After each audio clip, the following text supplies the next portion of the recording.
Hello, today I'd like to address a couple of topics that are quite serious for many of us, and that is the topic of bad luck and the topic of being the victim of some sort of occult damage. By that I mean envy or some other forms of sending harm people's way. Perhaps you believe that you're the victim of some sort of attack, some sort of mental or psychic attack, and there's a whole lot written. There are books and books written on this topic, and there are many different ways of dealing with this problem. And let's take one at a time and let's see what our approach has been to this. I've been practicing hypnotherapy for 21 years, and I have worked with many, many people who have been relieved from that situation and who have awesome lives today because of the work that we have done. And I just want to offer you an insight that may or may not be useful to you, regardless of what path you choose to take. And so, this notion of bad luck exists, of course. If you ask a person, do you have good luck or bad luck? The concept of bad luck exists. But we have to, you have to talk to the person who believes he or she has bad luck quite a bit to understand the relationship between the person's speech and thinking patterns, thought patterns, and what he or she considers to be his luck. In other words, what I'm saying to you is this: the way we think and the way we speak generates. Now, what I'm about to tell you right now is not a scientific explanation, this is a metaphorical explanation, but I think you can understand me. If you're listening to this message, you can understand me. There's like a magnetic field around us, just like a magnet. You can call it aura or anything else you'd like, but there's a definite field of energy around each one of us. You know, the notion that a piece of iron, a piece of metal, can attract other metals, such as in a magnet, at one time was seen as superstitiously mysterious. Today we understand the magnetism a little bit better, and what is it that makes a particular piece of metal magnetic? In other words, there's something about that piece of metal that causes it to have the ability to attract or repel other kinds of metals, right? Depending on the polarity of the magnet. So here's the point I'm making to you. Human beings are also a recorder. In other words, we record information in our cells. We have something called cellular memory, and we definitely have this magnetic field around us that emanates from us with our words and with our thoughts. Depending on how you feel, think, and speak, that magnetic field will change, and you're going to become either more attractive or even repulsive to others and to certain kinds of people in particular. So there seems to be a direct relationship between our innermost thoughts and feelings and speech patterns and what we believe our luck level to be. So let's say that a person calls up here at the office and says, look, I have bad luck, I want you to help me out. We don't magically change their luck. We help them identify what it is within them that is causing the negativity in their thinking and feeling. Sometimes it's pain, sometimes it's past hurt, sometimes they're exposed to other people who are quite negative, and they might be very sensitive to the input, to the influence of other people who are themselves quite negative. So the point is that by changing the way we think, feel, and speak, we end up changing our level of luck. This is the kind of thing that I cannot prove to you. I can only ask you to work on and come up with your own results. Now, some people tell me, oh, but I think positive and I say positive things all day and I still have bad luck. And then I have to remind you that the part of your mind and heart that actually count for this isn't the superficial part of the mind that we call the conscious or rational mind. Rather, it is what we call the subconscious. So one of us can be apparently quite positive. I can sit here and be really bubbly and tell you that I'm so positive and life is great, but deep inside, I might actually be hurting. I might actually be suffering, and deep in my heart, in my what we call the subconscious mind, there might be a whole lot of negativity. So we have to explore at a deeper levels what are our ideas about life, about the world, about each other, about the people close to us, about God, about about the earth, about life itself. I mean, we begin to examine these things at a very deep level. And by that, I mean in the hypnotic state.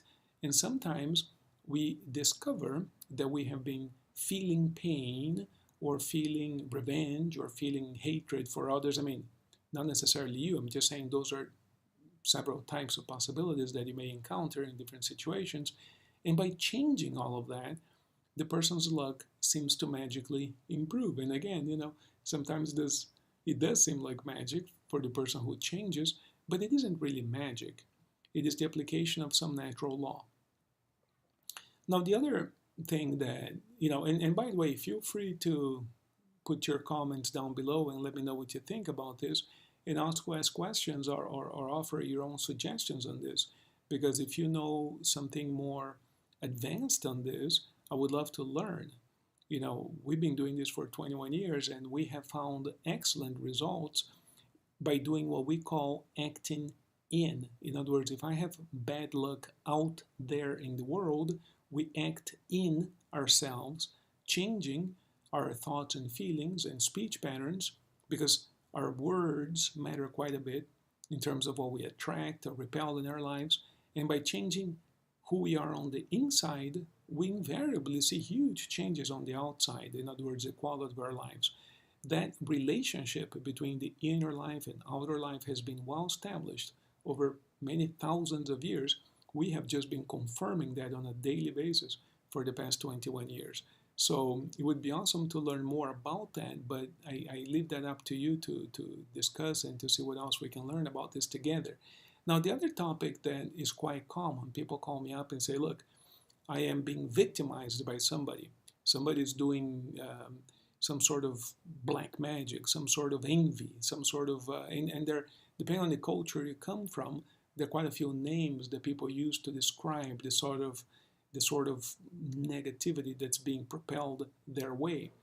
And I do have a great deal of respect for all people and all religious beliefs and all cultural beliefs, because I do understand that each culture and each religion practices and preaches the best they got. And I'm not one of those who believes that what we practice happens to be any better than what they practice over there. I honestly don't feel and think that way. I think that there is such thing as the best culture and religion for each person.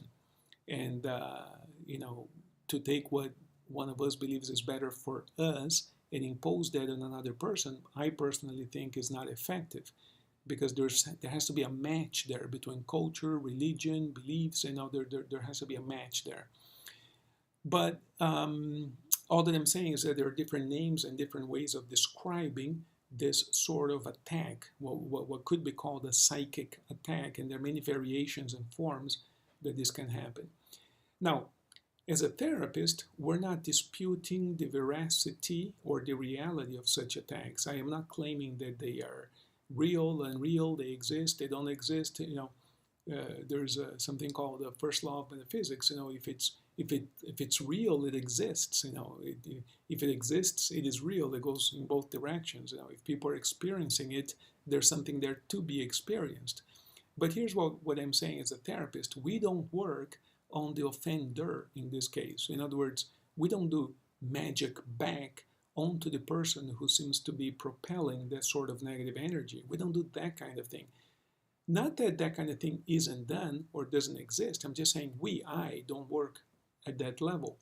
What we do is we work with individual. Once again, we act in. And usually, now in my experience, once again, only 21 years, and I've only seen a couple dozen thousand people over the past 21,000 years, and that's not the whole, I cannot claim that there are no exceptions to this, obviously. I'm just saying in our experience, when we investigate at a very deep level of the unconscious, when a person believes that they're being victimized by some sort of psychic attack, which might be quite real. In other words, we might be able to find a perpetrator, we might be able to find a person who's actually wishing them evil in some cases, right? That does happen. But the question is, why are we involved in that situation? Invariably, there's some type of guilt within us, some type of feeling within us that makes us available or that exposes us to that type of thing. So it's a matter of matching. You see, if we were not there at the vibrational level, if we're not vibrating in tune with that particular type of attack or that particular type of intention, we wouldn't be necessarily affected by it because we wouldn't be there. It's like saying a bullet was fired, but the person was not affected. Yeah, because the person was not in the path of the bullet. Now you might say, well, the bullet didn't reach the person. You say, depending on what angle you're looking at.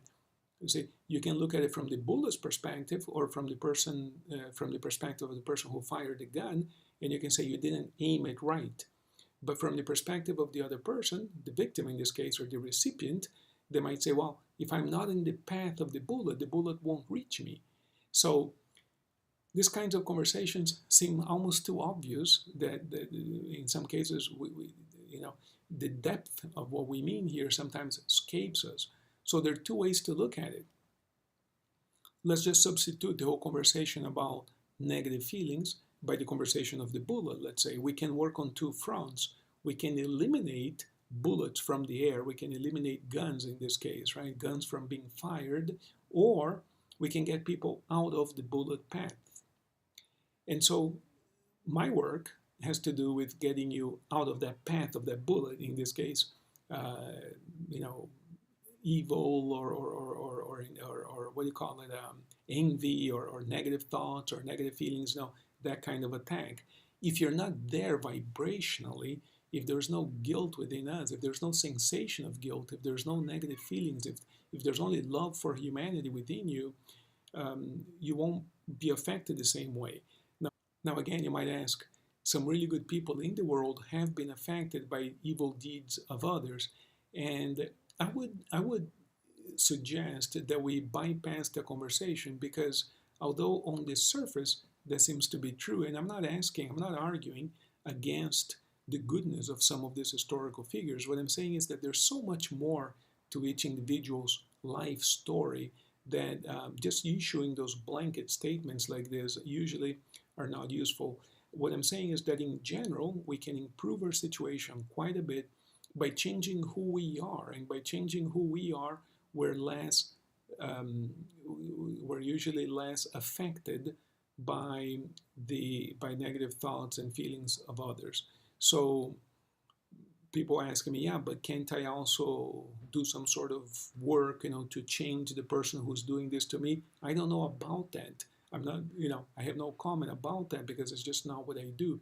What I do is I help the person who believes they're being victimized by psychic attacks. I help them change themselves so that they're in a different position vibrationally or energetically, in such a way that they're less